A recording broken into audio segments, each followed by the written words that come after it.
Tembok Tibet, lebih dikenal sebagai Tembok Besar Cina di Tibet, adalah bagian dari Tembok Besar Cina yang berada di wilayah Tibet. Pembangunan Tembok Besar Cina adalah proyek besar yang berlangsung selama berabad-abad dan melibatkan banyak dinasti dan penguasa. Namun, penanggung jawab utama dan penginisiasi awal pembangunan tembok besar ini adalah Kaisar Qin Shi Huang dari dinasti Qin. Kaisar Qin Shi Huang, 260–210 SM, yang memerintah dari tahun 221 hingga 210 SM, dikenal sebagai penyatu pertama Cina. Setelah menyatukan Cina, dia menghadapi ancaman dari suku-suku nomaden di utara, seperti Xiongnu. Untuk melindungi wilayahnya, dia memerintahkan pembangunan dinding-dinding pertahanan yang ada untuk dihubungkan dan diperluas, membentuk bagian awal dari tembok besar Cina. Pembangunan tembok ini melibatkan ratusan ribu pekerja, termasuk petani, tahanan, dan tentara. Proyek ini sangat berat dan memakan korban jiwa yang besar.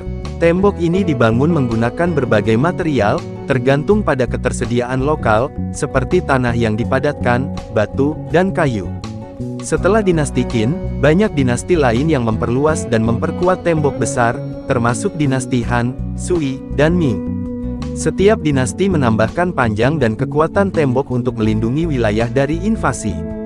Bagian tembok besar yang berada di Tibet tidak memiliki dokumentasi spesifik yang terpisah dari keseluruhan proyek tembok besar. Namun, proyek ini umumnya dilihat sebagai bagian dari perluasan dan penguatan yang dilakukan oleh berbagai dinasti setelah dinasti Qin, termasuk dinasti Ming tahun 1368 sampai tahun 1644 yang dikenal melakukan rekonstruksi besar-besaran terhadap tembok besar. Orang pertama yang memulai pembangunan tembok besar Cina, yang termasuk bagian di Tibet, adalah Kaisar Qin Shi Huang dari dinasti Qin. Namun, pembangunan dan pemeliharaan tembok ini berlangsung selama berabad-abad dan melibatkan banyak dinasti dan raja setelahnya, yang semuanya berkontribusi pada bentuk akhir dari tembok besar Cina yang kita kenal saat ini. Tembok besar Cina adalah serangkaian benteng yang dibangun untuk melindungi perbatasan utara Kekaisaran Cina dari serangan berbagai kelompok nomaden. Bagian tembok besar yang melintasi wilayah Tibet tidak sekomprehensif dan sepopuler bagian lainnya seperti yang ada di dekat Beijing. Informasi spesifik mengenai panjang dan lebar tembok besar di wilayah Tibet kurang terdokumentasi secara rinci dibandingkan bagian-bagian lainnya yang lebih terkenal. Secara umum, tembok besar Cina memiliki panjang total sekitar 21.196 km, dengan lebar bervariasi antara 4,5 hingga 9 meter, di bagian dasarnya, dan tinggi sekitar 7 hingga 8 meter, tergantung pada lokasinya.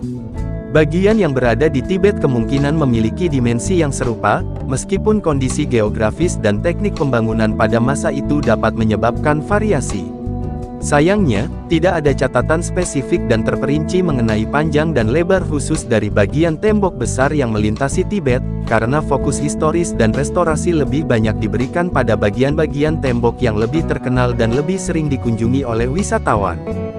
Pemimpin terakhir yang memegang kendali di tembok Tibet di Cina, bisa merujuk kepada figur yang berperan penting dalam sejarah Tibet dan hubungannya dengan Tiongkok. Salah satu tokoh yang paling signifikan dalam konteks ini adalah Dalai Lama ke-14, Tenzin Gyatso. Dalai Lama ke-14, Tenzin Gyatso, lahir pada tanggal 6 Juli tahun 1935 di desa Takstar, Amdo, Tibet.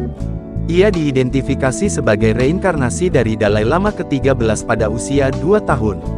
Sebagai pemimpin spiritual dan temporal Tibet, Dalai Lama memiliki peran penting dalam pemerintahan dan budaya Tibet. Pada tahun 1950, pasukan Tiongkok mulai menginvasi Tibet, yang kemudian memicu konflik antara Tiongkok dan Tibet. Meskipun Tibet mencoba untuk mempertahankan kemerdekaannya, mereka akhirnya tidak dapat menahan kekuatan militer Tiongkok. Pada tahun 1951, perjanjian 17 poin ditandatangani di Beijing, yang menyatakan bahwa Tibet menjadi bagian dari Tiongkok.